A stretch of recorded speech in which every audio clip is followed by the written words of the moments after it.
ഓസ്ട്രേലിയക്കെതിരായ മൂന്നാം T20യിൽ 5 വിക്കറ്റിന്റെ വിജയമാണ് team India ഇപ്പോൾ നേടിയെടുത്തത്. ഹൊബാർട്ടിൽ ഓസ്ട്രേലിയ ഉയർത്തിയ 187 റൺസിന്റെ വിജയലക്ഷ്യം ഇന്ത്യ 18.3 ഓവറിലാണ് 5 വിക്കറ്റ് നഷ്ടത്തിൽ മറികടന്നത്.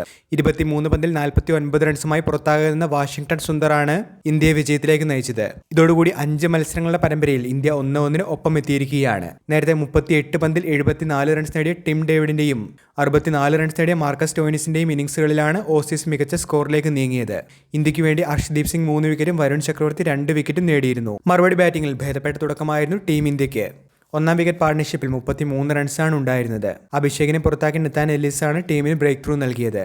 പിന്നാലെ ഗിൽ പുറത്താവുകയായിരുന്നു. 24 റൺസുമായി സൂര്യകുമാർ യാദവ് മടങ്ങിയതോടുകൂടി ഇന്ത്യ 3-76 എന്ന നിലയിലേക്കായിരുന്നു.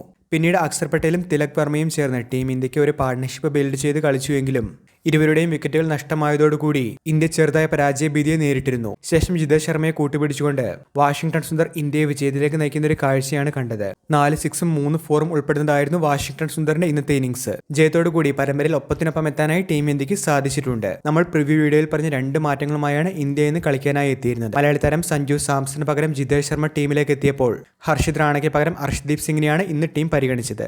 വീഡിയോ അവസാനിക്കുന്നു. കൂടുതൽ ക്രിക്കറ്റ് അപ്ഡേറ്റുകൾക്കായി ചാനൽ ഇപ്പോൾ തന്നെ മറക്കാതെ സബ്സ്ക്രൈബ് ചെയ്തു വെച്ചേക്കുക.